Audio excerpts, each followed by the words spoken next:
पहला नारा था बहुत हुई महंगाई की मार, अब की बार मोदी सरकार। आइए इस नारे की समीक्षा करते हैं। पेट्रोल, डीजल, गैस, ये तो बड़ी बड़ी बातें हैं। आटा, चावल, दूध, दही, पनीर, छाछ, सब चीज पे जीएसटी। अरे ये फिल्में टैक्स फ्री करने वाले लोग कफन तक पर जीएसटी लगा रहे हैं और ये गरीबों की बात करते हैं। देश ये कैसा बनाया आपने, लूट कर पैसा बनाया आपने। देखिए जलते दिए भी बुझ गए, अजब दीपक राग गाया आपने।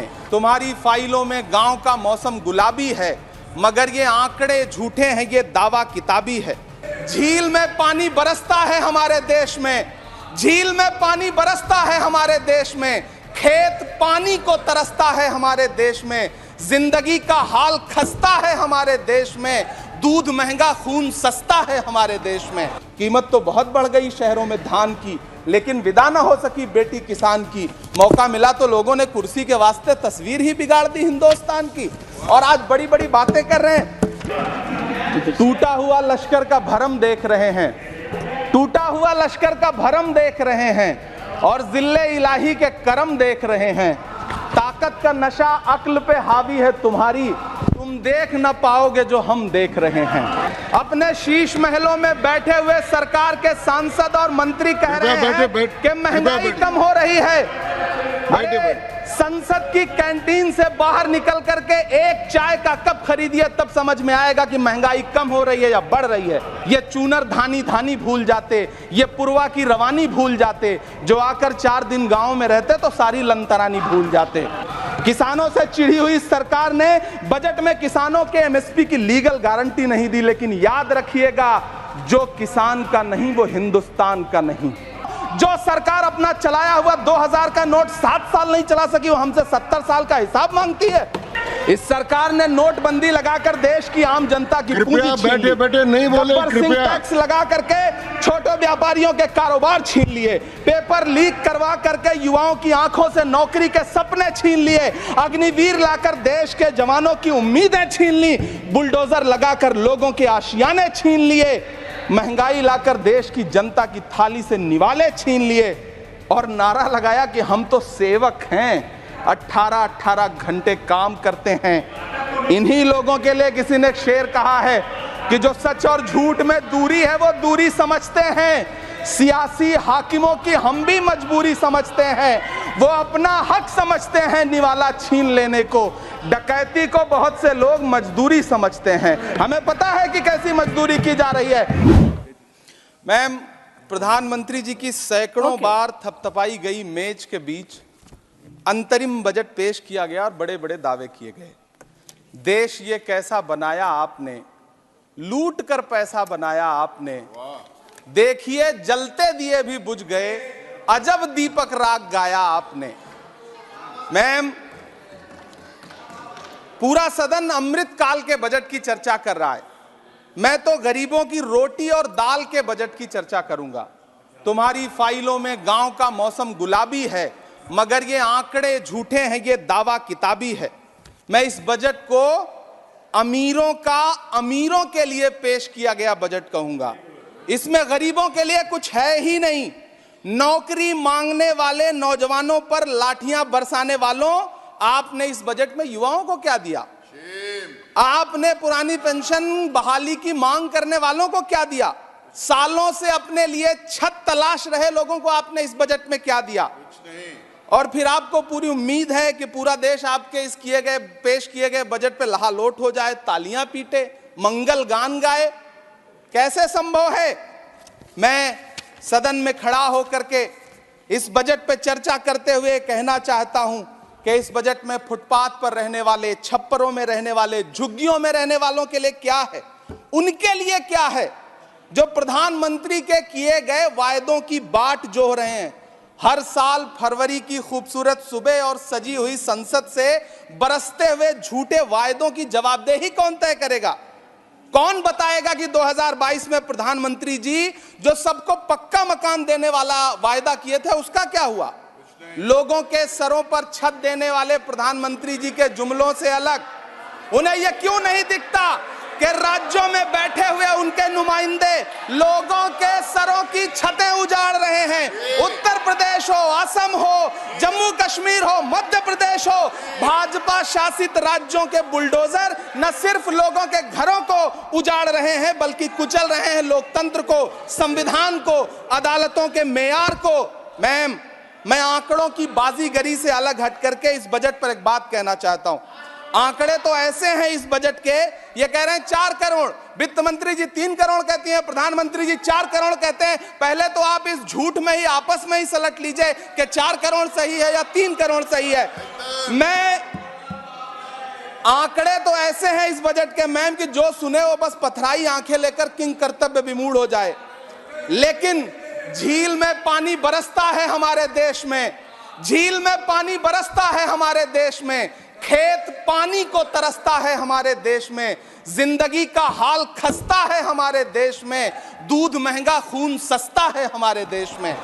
मैम, रोजगार, महंगाई, किसान, मनरेगा, पेट्रोल डीजल के दाम, गैस सिलेंडर के दाम, फसलों की एमएसपी की गारंटी, इन सब जन सरोकार की बातों से इस बजट का कोई लेना देना नहीं। हमारे ट्रेजरी बेंच के साथी हंगामा कर रहे हैं। मैं तो कहना चाहता हूं मैम, वो एक बार इनके एक नेता एक गांव में गए और उन्होंने गांव में कहा कि गांव वालों आओ, मैं तुम्हारी समस्याएं समाप्त करना चाहता हूं। गांव वाले इकट्ठा हो गए। नेताजी ने गांव वालों से कहा बताओ तुम्हारी 2 समस्याएं बताओ, मैं दोनों समस्याओं का यहीं पे समाधान करूंगा। तो गांव वालों ने कहा साहब हमारी पहली समस्या है कि हमारे यहाँ कोई हॉस्पिटल नहीं है। तो नेताजी ने मोबाइल निकाला, कहीं फोन मिलाया और मिला के फोन पे पता नहीं क्या कुछ कहा कि यहाँ गांव में हॉस्पिटल नहीं है, हॉस्पिटल तुरंत, यहाँ हॉस्पिटल चाहिए। गांव वाले खुश हो गए कि 1 मिनट में यहाँ हॉस्पिटल आ रहा है। अगली समस्या के बारे में उन्होंने, नेताजी ने गांव वालों से कहा कि मैंने आपकी पहली समस्या समाप्त कर दी, दूसरी समस्या बताओ। तो गांव वालों ने कहा साहब इस गांव में कोई भी मोबाइल का नेटवर्क ही नहीं है।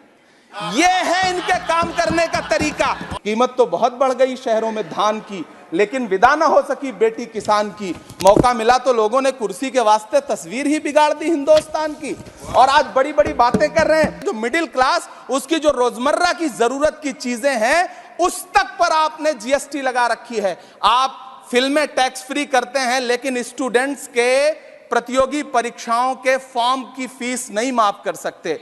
आपको बाकी जगहों पर टैक्स लेना है, हर जगह टैक्स लेना है।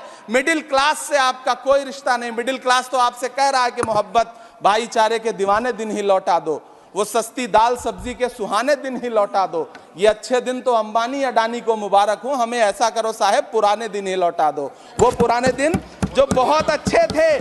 83 मिनट 71 बार थपथपाई गई मेज, 14,417 शब्दों का बजट भाषण, और उस बजट में अपने लिए राहत तलाशती मिडिल क्लास की हैरत ज़दा आंखें। सभापति महोदय, मेरे हाथों में जो दस्तावेज है दरअसल ये देश के किसानों, गरीबों, मजदूरों की उम्मीदों का स्मारक है। ऐसा लग रहा है जैसे वित्त मंत्री महोदया ने बजट नहीं तैयार किया है बल्कि प्रधानमंत्री जी की मन की बात का संकलन तैयार किया है। टूटा हुआ लश्कर का भरम देख रहे हैं, टूटा हुआ लश्कर का भरम देख रहे हैं और जिल्ले इलाही के करम देख रहे हैं। ताकत का नशा अक्ल पे हावी है तुम्हारी, तुम देख ना पाओगे जो हम देख रहे हैं। वित्त मंत्री महोदया ने इस बजट में महंगाई पर सिर्फ 10 शब्द बोला है। जिस देश में टमाटर 100 रुपए किलो बिक रहा हो, सभापति महोदय मेरा टाइम पॉज करें और बार बार इंटरप्ट करने को या तो मना करें। हाँ बोले, कृपया बोले। सभापति महोदय, वित्त मंत्री महोदया ने इस बजट में महंगाई पर सिर्फ 10 शब्द बोले हैं।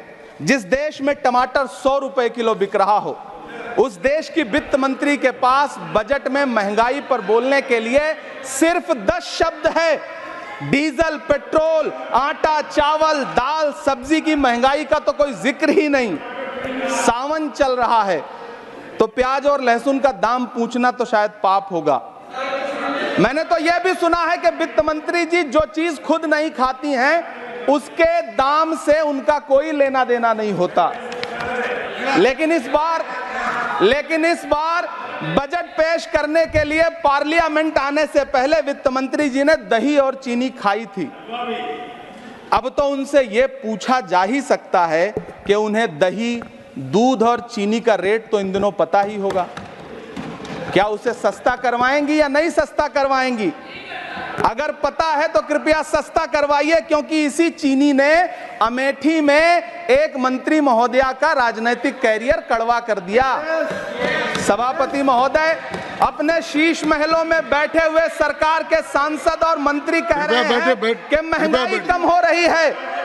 अरे संसद की कैंटीन से बाहर निकल करके एक चाय का कप खरीदिए, तब समझ में आएगा कि महंगाई कम हो रही है या बढ़ रही है। किसी एक दिन अपनी किसी मजदूर की तरह अपनी दिन भर की दिहाड़ी लेकर के बाजार जाइए और अपने बच्चों के लिए राशन खरीदिए, तब पता चलेगा कि महंगाई कम हो रही है या नहीं हो रही है। यहां बैठ करके बड़ी बड़ी बातें करना आसान है। ये चूनर धानी धानी भूल जाते, ये पुरवा की रवानी भूल जाते, जो आकर 4 दिन गांव में रहते तो सारी लंतरानी भूल जाते। सभापति महोदय, इलेक्टोरल बॉन्ड खरीदने के नाम छुपाने वाली सरकार, इलेक्टोरल बॉन्ड खरीदने वालों के नाम छुपाने वाली सरकार इन दिनों आम के ठेला लगाने वालों के नाम जानना चाहती है। मुझे तो होटलों, ढाबों या आम के ठेलों पर नेम प्लेट लगवाने वालों से पूछना है कि कभी खून की बोतल पर देखा है किसी का नाम लिखा हुआ? मुझे पूछना है कि क्या कोरोना के दौरान अपनी उखड़ती हुई सांसों के लिए ऑक्सीजन तलाशने वाले किसी इंसान ने ऑक्सीजन लाने वाले किसी इंसान से पूछा था कि ऑक्सीजन लाने वाला इंसान हिंदू है या मुसलमान है? मुझे पूछना है कि लावारिस लाशों के लिए कोरोना में कांधा देने वाले, चिताओं के लिए लकड़ियां सजाने वाले किसी इंसान से पूछा गया था उसका नाम, उसका मजहब? लेकिन इन दिनों पूछा जा रहा है। सभापति महोदय, अफसोस देश के प्रधानमंत्री जी ने कभी न टूटने वाली चुप्पी ओढ़ ली है।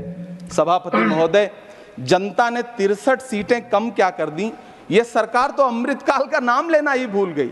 ये भूल गई है अमृतकाल को, ये भूल गई है मनरेगा को, ये भूल गई है मौलाना आजाद नेशनल फेलोशिप को, ये भूल गई है मणिपुर को, ये भूल गई है महाराष्ट्र को।